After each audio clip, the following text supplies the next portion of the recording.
So people watch these prison documentaries and they think the guards run the place, right? You see the uniforms, you see the keys, you see them counting heads, and you think, okay, that's who's in charge. That's the boss. Nah, let me tell you something. In a place packed like that, thousands of women, like 3 times more than the building was ever built to hold. The guards don't run nothing. They can't. You want to know who actually runs it? The inmates do. And I don't mean that like some little secret thing. I mean, it's official. It's the system. They pick a woman out the dorm and they make her the boss of everybody in it. Boss of a room with what, 90 something other women in it? And that woman, she got real power, not pretend power. She decides who cleans, who gets which bed, who eats, who gets in trouble. She settles the fights. She hands out the punishments. And if somebody really won't fall in line, she's the one who walks them up to the officer. Think about what that means for a second. The people locked up are the ones keeping order on the people locked up. 'Cause there's like 20 guards for 3,000 women. You do that math. There's no way 20 people watch 3,000. It's impossible. So the whole thing only works because they hand the real authority to prisoners and hope it holds. And see, that's the part nobody on the outside understands about doing time anywhere. Your life inside, whether you eat good, whether you sleep good, whether you safe, that's got almost nothing to do with the guards. It's got everything to do with which inmate likes you, which one runs your dorm, whether you on her good side or her bad side. That's your whole world right there, that one woman. 'Cause she controls the little stuff that's actually big stuff inside. A bed instead of the floor, that's huge. Whether your name comes up when something goes missing, whether you get the easy job or you on toilet duty. Whether when you got beef with somebody, she takes your side or theirs. On the outside, that sounds like nothing. Inside, that's the difference between doing easy time and doing hell. So you learn real quick. You learn who's who. You learn whose good side you need to be on. You learn to read the whole room. Who's got pull? Who's rising up? Who's about to lose their spot? 'Cause that's survival, not the rules on the wall.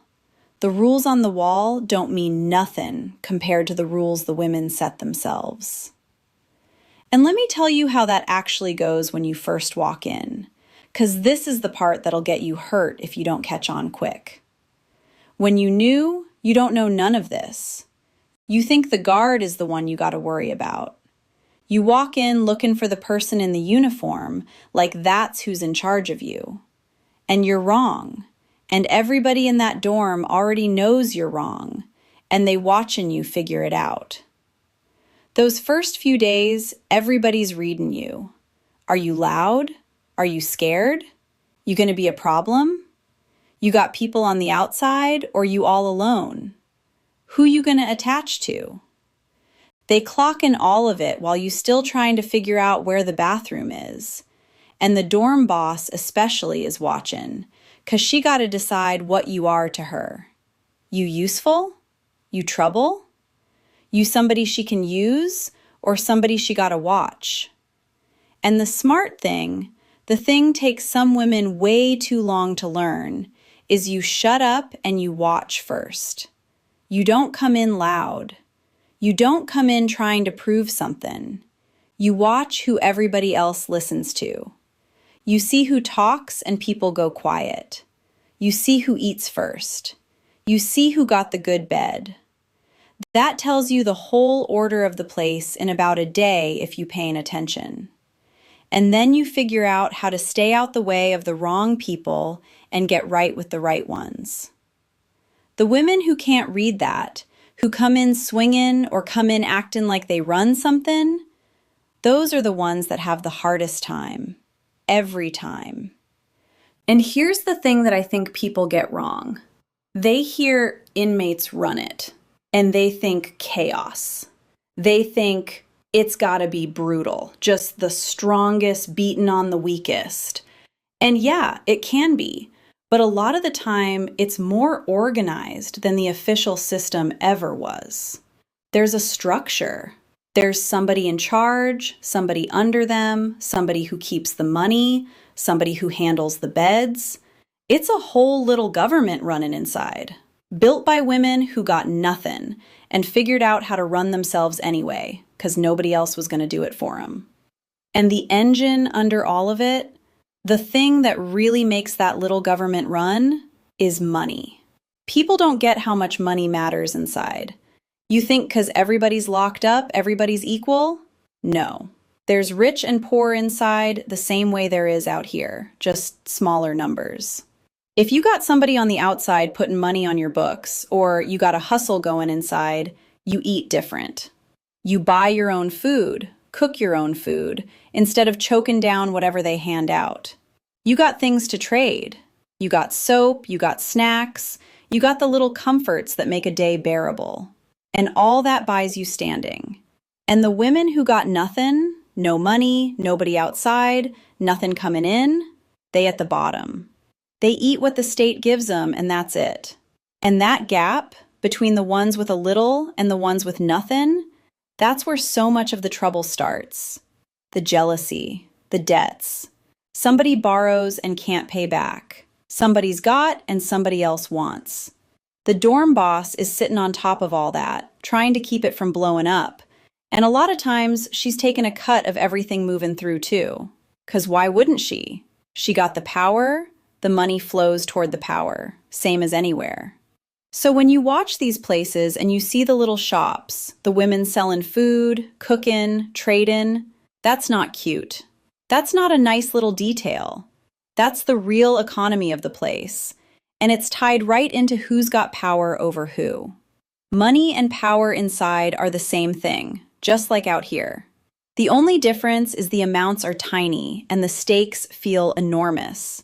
'Cause when you got nothing, a little bit of something is everything. And the guards know it. That's the part they don't say out loud. They depend on it. They need that inmate boss more than she needs them. 'Cause without her, those 20 officers got no chance of keeping the lid on 3,000 women. She's holding the whole thing together for them, and half the time she's doing it for free, with nothing but a little extra respect and maybe her own bed. Now, I'm not going to pretend that power don't get abused, because it does.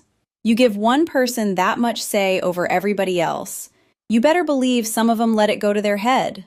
Some of them dorm bosses are worse than any guard. They play favorites, they hold grudges, they make life miserable for whoever they don't like. And there ain't nobody above them really checking it because the guards don't want to get involved as long as it's quiet.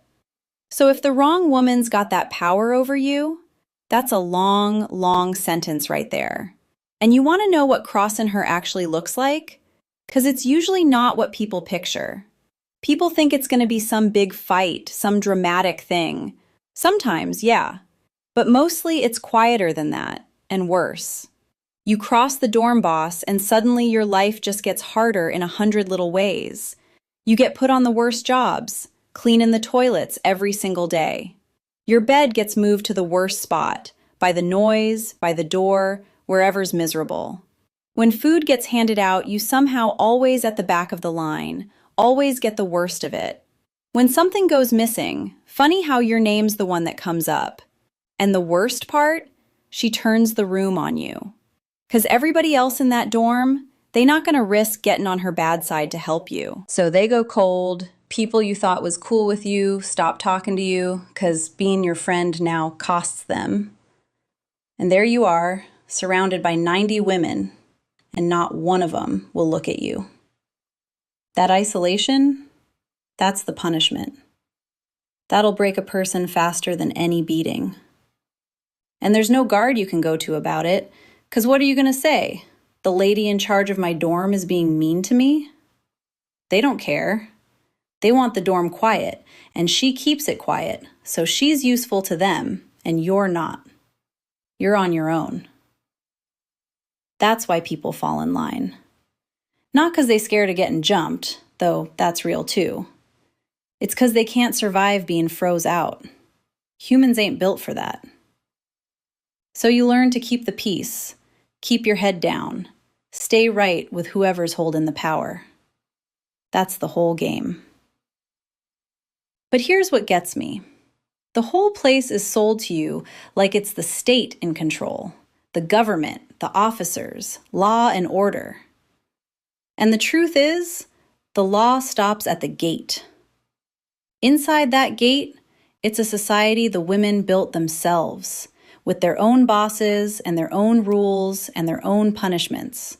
And the guards are just standing around the edges, hoping it don't blow up on their shift. And that's not just one prison. That's not one country. I seen versions of this everywhere I was locked up. The faces change, the language changes, but it's always the same bones. The people inside end up running the inside, because there's never enough of them on the outside to do it. Always. So next time you watch one of these and you see the guard with the keys looking all official, just remember he's holding keys to doors. He ain't holding the real power. The real power's in there, in the dorm, in whoever the women decided is in charge. That's who you gotta answer to. That's who decides how your day goes, not him. That's the part the cameras don't really show you. They show you the counting and the searches and the locks. They don't show you that the second that gate closes, you're living under somebody else's rules, and she's wearing the same uniform you are. That's all I got. Be safe out there. And quit thinking the people with the keys are the people with the power. Most of the time, they're not even close.